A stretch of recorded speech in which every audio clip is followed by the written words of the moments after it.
ಏನಂತ ಬದುಕಿದಾಗ ಏನು ಗೊತ್ತಾಗಲ್ಲ. ಮನುಷ್ಯನು ಪ್ರಸಂಗಿನಂತ 9:3 ಹೇಳ್ತಂದ್ರೆ, ಇದಲ್ಲದೆ ನರವಂಶದವರ ಮನಸ್ಸಿನಲ್ಲಿ ಕೆಟ್ಟತನವು ತುಂಬಿದೆ, ಅವರು ಬದುಕಿರುವ ತನಕ ಮರಳುತನವು ಅವರನ್ನು ಹಿಡಿದಿರುವುದು, ಆಮೇಲೆ ಪ್ರೇತ ಲೋಕವೇ ಗತಿ. ಬದುಕಿರುವ ತನಕ ಮರಳುತನ, ನಾನು ಹೀಗೆ ಇರ್ತೀನಿ, ನಾನು ಭೋಗಗಳನ್ನೆಲ್ಲ ಅನುಭವಿಸ್ಬೇಕು, ಅನೇಕರ ಹೆಂಡತಿಯನ್ನು ನಾನು ಅನುಭವಿಸ್ಬೇಕು, ಅನೇಕ ಆಸ್ತಿಗಳನ್ನು ಅನುಭವಿಸ್ಬೇಕು ಅಂದ್ಕೊಂಡು ಈ ಲೋಕದಲ್ಲಿ ಬಡವರನ್ನು ದಿಕ್ಕಿಲ್ಲದವರನ್ನು ಪರಾಮರಿಸದೇ ಇದ್ರೆ ಸತ್ತ ನಂತರ ಭಿಕಾರಿ ಆಗುತ್ತೇವೆ. 25ನೇ ವಚನ. ಸತ್ತ ನಂತರ ಹೋಗ್ತಾನೆ ಇರ್ತಾರೆ. ಎಲ್ಲಿ ಹೋಗಿದ ತಕ್ಷಣ ಗೊತ್ತಾಗುತ್ತೆ, ಅಬ್ರಾಹಮನನ್ನು ನೋಡಿದ ತಕ್ಷಣ ಗೊತ್ತಾಗುತ್ತೆ ಈತನು ಅಬ್ರಾಹಮನು, ನಂಬಿಕೆಗೆ ಮೂಲ ಪುರುಷನು, ಅಂದ್ರೆ ದೇವರ ಮಗನು ಪ್ರಿಯರೇ. ಈತನು ನಂಬಿಕಸ್ತನು, ಈತನು ನಮ್ಮ ಹಾಗೆ ಚರ್ಚ್ಗೆ ಹೋಗೋನೇನು, ಯೆಹೋವನನ್ನು ಆರಾಧಿಸುವನೇನು ಅಲ್ವಾ? ಹಾಗೆ ಇದೆಯಲ್ಲ ಪ್ರಿಯರೇ. ನೋಡಿದ ತಕ್ಷಣ, ಸತ್ತಿದ ತಕ್ಷಣ ಗೊತ್ತಾಗುತ್ತೆ. ಸತ್ತ ನಂತರ ಫುಲ್ಲು ಕ್ಲಿಯರ್ ಆಗಿ ಅರ್ಥ ಆಗ್ಬಿಡುತ್ತೆ ಫಿಲಮ್ ನಮಗೆ. ಸತ್ತ ನಂತರ ಬದುಕಿದಾಗ ಮರಳುತನವು ನಮ್ಮನ್ನು ಹಿಡಿದೈತೆ.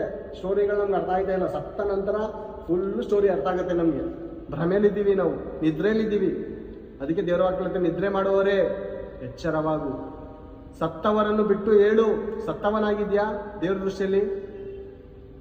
ಸತ್ತವನಾಗಿದ್ಯಾ ನೋಡಿ ಪ್ರೇರೆ. ಸತ್ತವನಾದನು ಯಾರು? ಸತ್ತವನಾದನು? ಆದಾಮನು ದೇವ್ರ ದೃಷ್ಟಿಯಲ್ಲಿ ಸತ್ತವನಾದನು. ಅಂದ್ರೆ ಈ ಹಣ್ಣು ತಿಂದ ದಿನ ನೀನು ಸತ್ತೋಗ್ತೀಯಾ ಅಂದ್ರೆ ದೇವರ ದೃಷ್ಟಿಯಲ್ಲಿ ಸತ್ತೋಗಿದ ಆತನು. ಹೇಳ ಮಾತನ್ನು ಏನ್ ಬೇರೆ, ತಂದೆ ತಾಯಿ ಮಾತನ್ನು ಕೇಳದೇ ಇದ್ದಾಗ ತಂದೆ ತಾಯಿ ಏನಂತಾರೆ ಗೊತ್ತಾ, ನೀನು ನನ್ನ ಮಾತು ಕೇಳಿಲ್ಲ, ನನ್ನ ದೃಷ್ಟಿ ಸತ್ತನ್ಕೊ, ನೀನು ನನ್ನ ದೃಷ್ಟಿ ಸತ್ತೋದನ್ಕೊ, ನೀನು ನನ್ನ ಮಾತು ಕೇಳ್ತಾ, ನನ್ನ ಮಾತು ಗೌರವ ಕೊಡ್ತಾ ಇರಲ್ವ, ಅನೇಕರ ಮುಂದೆ ಗೌರವ ಹೋಗೋ ರೀತಿ ನಡ್ಕೋತಾ ಇದೆಯಲ್ವ, ನೀನು ನನ್ನ ದೃಷ್ಟಿ ಸತ್ತೋದೇ ಹೋಗ್ಕೊಳ್ಳೋದು. ನನಗೆ ದೇವರು ಆ ದಿನ ನೀನು ಸತ್ಯ ಹೋಗುವೇನಂತ ಮಾತಿನ ಅರ್ಥ ದೇವರ ದೃಷ್ಟಿಯಲ್ಲಿ ಸತ್ತವನಾದ. ಓಕೆನಾ? ಆತ್ಮ ಸತ್ತೋಯ್ತು ಅಂತಲ್ಲ, ಆತ್ಮಕ್ಕೆ ಸಾವಿಲ್ಲ ಪ್ರೇರೆ. ಶರೀರಕ್ಕೆ ಸಾವಿಲ್ಲ, ಆತ್ಮಕ್ಕೆ ಸಾವಿಲ್ಲ. ನೋಡಿ 25. ಕಂದ, ನೀನು ಆಶಿಸಿದ ಸುಖ ನಿನ್ನ ಜೀವಮಾನದಲ್ಲಿ ಹೊಂದಿದ್ದಿ. ನಾವು ಆಶಿಸಿದ ಸುಖ ಈ ಜೀವಮಾನದಲ್ಲೇ ಹೊಂದ್ಕೋಬಿಟ್ಟು ಪ್ರೇರೆ. ಸತ್ತ ನಂತರ ಏನೂ ನಾವು ಮಡ್ಕೊಳ್ಳಿಲ್ಲ. ಆಸ್ತಿ ಮೇಲ್ಗಡೆ ಮಡಗಿಲ್ಲ, ಆಸ್ತಿ ಕೆಳಗಡೆನೆ ಮಡಗಿದ್ವಿ. ಕೆಳಗಡೆ ಇರೋದೆಲ್ಲ ನಾಶ, ನಾವು ಮೇಲ್ಗಡೆ ಹೋಯ್ತು ಅನ್ನೋದು ಮಾಡ್ಕೊಂಡಿದ್ವಿ. ಇವಾಗ ಹೋಗುವಂಥ ಸ್ಥಳದಲ್ಲಿ ಜಾಗ ಮಾಡಿಕೊಳ್ಳದೆ ಏನ್ ಬೇರೆ, ಇಲ್ಲಿಂದ ಒಂದು ಯಾರೋ ಟ್ರಿಪ್ ಹೋಗ್ತೀವಿ.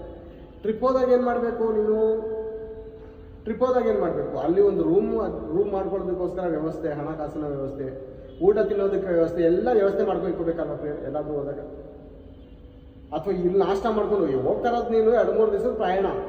ಮನೇಲಿ ನಾಷ್ಟ ಮಾಡಿಕೊಂಡು ಬಸ್ ಚಾರ್ಜ್ಗೆ ಎಷ್ಟೈತೆ ಅಷ್ಟೇ, ಹೋಗೋದಕ್ಕೆ ಮಾತ್ರ ಮಾಡಿಕೊಂಡು ಅಲ್ಲಿ ಹೋದಾದ್ಮೇಲೆ ಭಿಕಾರಿ ಆಗಿದ್ರೆ ಏನಾಗ್ತೀಯಾ? ಬಸ್ ಸ್ಟ್ಯಾಂಡಲ್ಲಿ ಅವರು ಕೇಳ್ತಾ ಇರ್ತಾರೆ ಬೇರೆ. ಏನು ಕೇಳ್ತಾ ಇರ್ತಾರೆ ಗೊತ್ತಾ?